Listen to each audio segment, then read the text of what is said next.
In a normal year, a sexton's work is a quiet thing.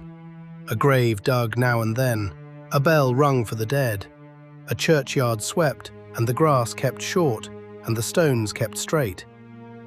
This is not a normal year. By the end of this day, he will have buried neighbours he spoke to that morning. By the end of this month, London will bury 7,000. By the end of this year, the man who digs the holes will be lowered into the last one he ever dug. This is his day. He wakes to the bells. They begin before light, the passing bell, rung once for every soul gone out of the parish. In a normal year, one bell, once in a while, and the street stops to count. Now the bells do not stop. One bleeds into the next, and the next, until the sound is not a sound, but a weather. A thing the city lives inside, like fog, like the smell. He dresses in the dark. He does not light the candle. A candle costs a halfpenny, and halfpennies are for the living. The room smells of vinegar.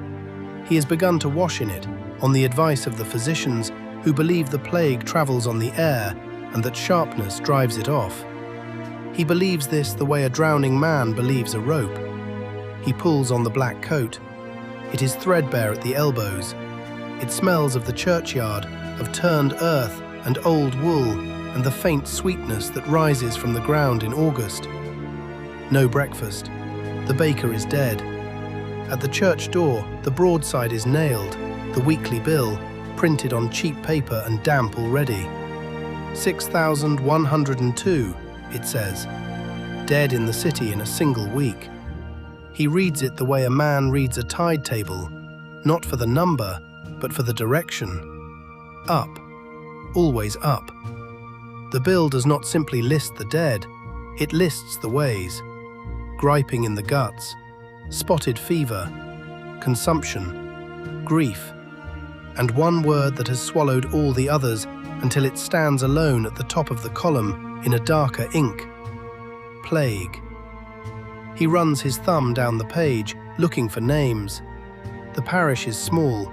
The names are not strangers. There is the baker. There is the woman who sold him milk. He folds the paper once and puts it in his coat. The searchers come back before the shops open. Old women, most of them, paid 2p a body to go into the sick rooms and look upon the dead and say what killed them. They have been at it all night. They come to him with their lists and their hands, and they do not meet his eye. He does the marking. A red cross, a foot long, painted on the door of every house that holds the sickness. Beneath it, in letters the whole street can read, "Lord, have mercy upon us." By the time the sun is up, there are whole streets he cannot look down, without the crosses running together like a wound. A house shut up, a family inside, and the watcher set at the door to see that no one comes out. He paints the crosses with a steady hand. The paint is red lead, and it stains his fingers, and it will not wash off. For weeks after, everything he touches will carry a red thumbprint. He does not think about this. He thinks about nothing. The churchyard is full. Not nearly full. Full. The ground has been turned and turned again until there is no ground left to turn, and still the carts come. So the city has opened the plague pits, out past the walls, in the open fields where the rubbish was once thrown and the dogs ran. Aldgate, Finsbury, Mile End. Long trenches, cut 6 feet deep, cut 20 feet long, and filled and cut again. He digs. The shovel is wood and iron, and the iron is dull, and the earth is dry, and by the 3rd hour the blisters on his palms have opened and filled the grain of the handle with something wet. He digs until his back will not straighten.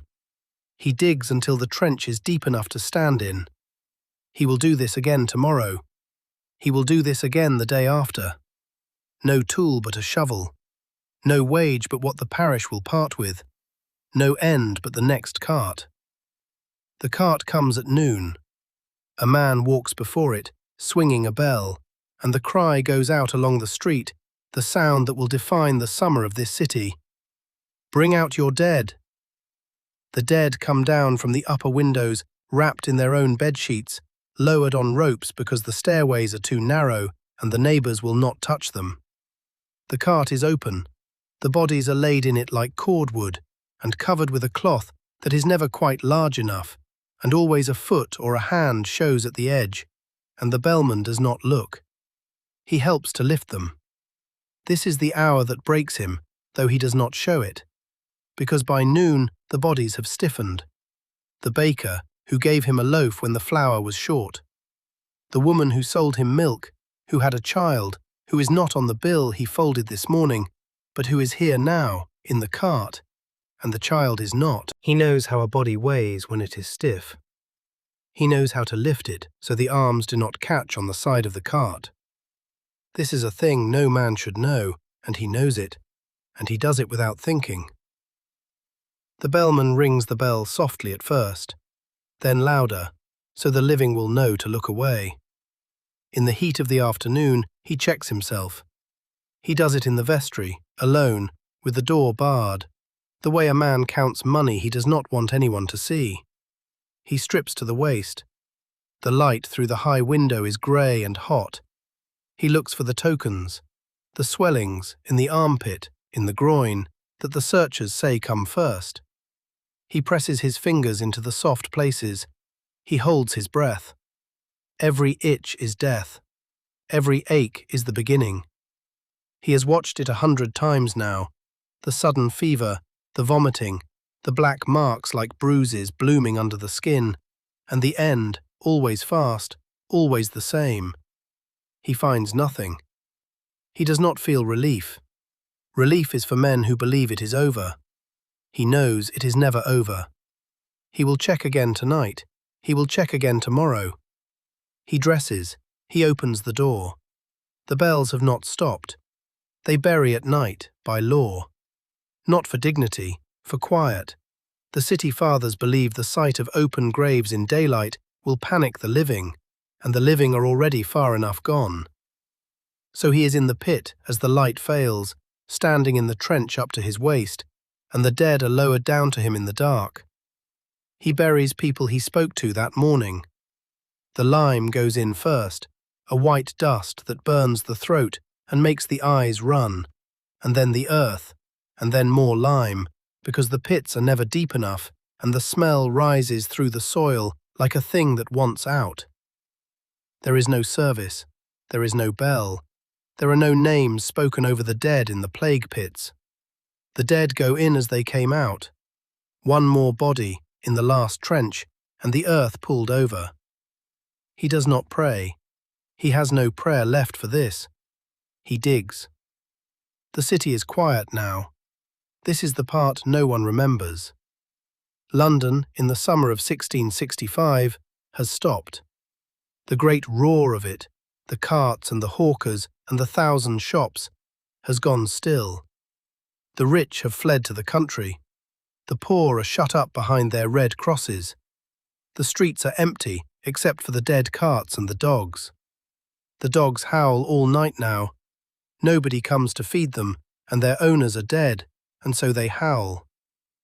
The bellman makes his last round, and his cry carries over the rooftops, "Bring out your dead!" And the sound of it, in the empty streets, is the loneliest sound in the world. He walks home through it. The torches gutter at the corners, the smoke hangs low. The only footsteps in the street are his own. He does not go inside at first. He stands at his own door and looks at it. The plain door, the unmarked door, the door with no red cross. Not yet. He is the one who paints the crosses, and he knows, better than any man in the parish, what a single night can change. Then he goes in. He washes in the vinegar again.